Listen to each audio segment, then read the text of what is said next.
सभी किसान भाइयों को मेरा प्यार भरा नमस्कार। किसान भाइयों, मैं आज आपको जो गेहूं की अपनी उन्नत खेती है वो कैसे उत्पादन आगे बढ़ाएं और क्या क्या उसमें ऐसी प्रयोग करें जिससे कि हमारी आने वाली फसल जो है जो अच्छी होवे और फसल में अधिक उत्पादन हमारे में आवे। क्योंकि भाई हमारे खाने की आपूर्ति करता है, साल भर के लिए फसल है अपनी। तो हमारी जो 60 से 70 दिन की फसल अब आई है, जिसमें कि मेन रोल होता है झंडा पत्ती वाला। जैसे अब तक हमने टिल्लिंग का भी प्रोडक्ट डाले और अपने लगभग उसे बढ़ा भी गया, ग्रोथ पावर भी हमने बढ़ा दी उसकी। लेकिन अब जो मेन रोल आता है, जब देखो जब झंडा पत्ती का काम, झंडा पत्ती जो आती है वो आती है लास्ट के 5वें पत्ते पे। गेहूं के 5 पत्ते गिनो तो पहला पहला दूसरा तीसरा चौथा 5वें पे जो है झंडा पत्ती होती है। वो झंडा पत्ती का बहुत बड़ा रोल होता है।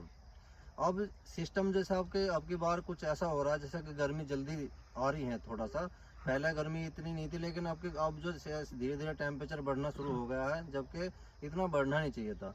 तो उसको रोकथाम करने के लिए, अलग अलग बीमारियों से बचाने के लिए हमें क्या क्या उपाय करने चाहिए उसके बारे में मैं आज आपको अवगत कराता हूँ। जो मेरा अपना प्रयोग है, जो देखो भाइयों, मैं तुम्हें फिर भी बताता हूँ।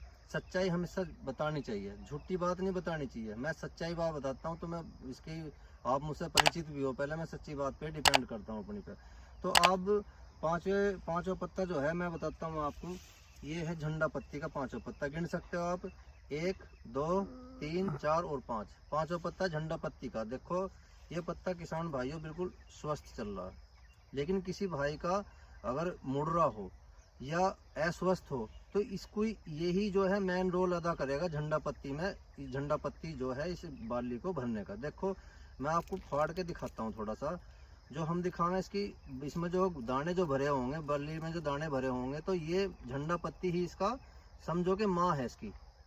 ये पोषण जो है यही से मजबूत करेगी। जब इसे देखो आप, इसमें बिल्कुल मुलायम है लेकिन कोपल, लेकिन यही सबसे ज्यादा पोषण देगी। क्या करेंगे इसके लिए, क्या करें, ऐसा तत्व क्या मिलाएं, ऐसे फर्टिलाइजर का इस्तेमाल करें या ऐसी कौन सी दवाई लगावें जिससे कि ये आगे बढ़े।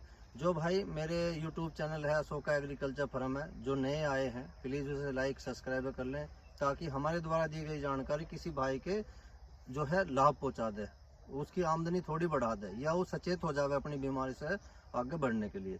तो मैं इसमें देखो ये बाली है, ये जब भरेगी तो इस झंडा पत्ती के कारण ही भरेगी, क्योंकि इसका रोल जो है अब तक पूरा हुआ। इसमें लगभग 28% क्षमता होती है, इसमें 22% होती है और इसमें कम से कम 43% इसका पोषण इससे होता है। अब इसके साथ हमें करना क्या है, इसमें अब से बाद में जो रोग लगेंगे वो सबसे बड़ा रोग लगेगा एक लाल रतवा, पीला रतवा और सफ़ेद रतवा। अब उस रतवे को यानी फंगस, जिसे आप कह सकते हैं फंगस भी, गांव की भाषा में फंगस भी कहते हैं। फंगस को हटाने के लिए, गाभे में आ गई हमारी ये फसल, उस फंगस को हटाने के लिए हमें क्या करना है, उसके लिए हमें जो करना है, इसमें 2 प्रोडक्ट हैं। एक बहुत मैंने जो प्रयोग करा था पीछे उसे बताऊंगा। एक एमिस्टार टॉप है, जो कि उसका है क्या नाम तुम्हारा, सिजेंटा कंपनी का है, वो भी अच्छा होता है। एक एम्पैक्ट एक्स्ट्रा होता है, वो भी अच्छा होता है। आपके जो दोनों प्रोडक्ट में से कोई सा मिल जाए फंगीसाइड, उसकी आप स्प्रे कर सकते हैं। उसमें आप स्प्रे करें, वो इसका जो है रोग जो है अपना इसका दूर हो जाएगा। फिर इसके बाद में आप हमें 2 या 3 दिन के अंतराल से फिर करें आप इसमें एक स्प्रे करें, जो कि इसमें हमने इसकी क्या नाम, इसके फंगस का तो इंतजाम कर दिया, लड़ने की सारी बीमारी इसकी दूर कर दी, जिससे स्वस्थ रहेगा, इसमें कोई रोग है जो लाल रतवा, पीला रतवा, सफ़ेद रतवा के रोग वे नहीं लगेंगे। अब उसके बाद में क्या करना है, एक लास्ट स्प्रे करने है जिसको आप जो इसका उत्पादन अच्छा हो। उसके लिए आपको करना है सबसे बड़ा कि आप जो है 3 से 4 दिन के अंतराल पर जब इसे कर लें, उसके बाद में आपको करना है एक स्प्रे और, जिसमें जो 05234 NPK ले में, और उसके साथ लगावें आप बोरोन का काम फर्टिलाइजेशन का होता है भाइयों।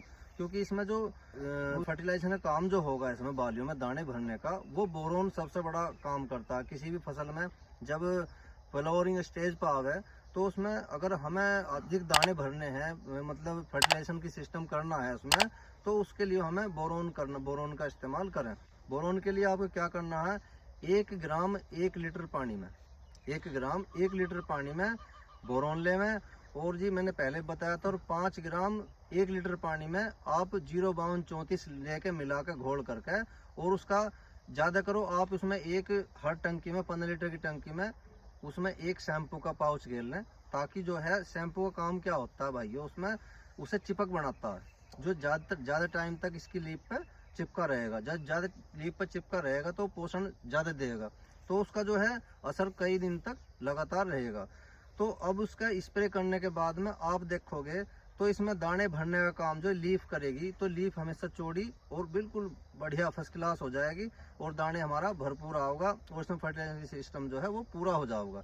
तो आप इस दवाई को बिल्कुल प्रयोग करें, क्योंकि भैया और एक बात बता दूं मैं तुम्हें कि स्प्रे जब भी करें हमेशा दोपहर के बाद करें, क्योंकि पूरा दिन हमेशा सूर्य का प्रकाश होता है, उसमें आधी दवाई अगर सूर्य के प्रकाश से पहले करोगे आप, जैसे मान लो दोपहर सुबह स्प्रे करो और फिर पूरे दिन धूप लगे, तो दवाई का भैया 20-30% जो है सूर्य में नष्ट हो जाता है उसका। तो उसके बाद आप क्या करें, शाम के समय ही उसमें स्प्रे करें। स्प्रे करने से जो है हमारे ये फंगस की बीमारी और उसके भराव का जो बालियों में दाने भरेंगे, वो हमारा पूरा भरपूर मात्रा में बाली भरी में निकलेंगे और हमारा उत्पादन आगे बढ़ेगा। तो भाइयों अपना फसल का ध्यान रखें, क्योंकि गर्मी जैसे टेम्परेचर बढ़ रही है, तो इन दवाओं का थोड़ा सा इस्तेमाल जरूर करें और अपने उत्पादन बढ़ावें। तो मैं आपको फिर दोबारा अवगत कराता हूँ। देखो गेहूँ का भाव अब की बार बहुत अच्छा आसमान छू रहा है, तो आप इसमें थोड़ा ध्यान दें, समय पे स्प्रे करें और अपनी उत्पादन क्षमता बढ़ावें। नमस्कार, जय हिंद, जय भारत।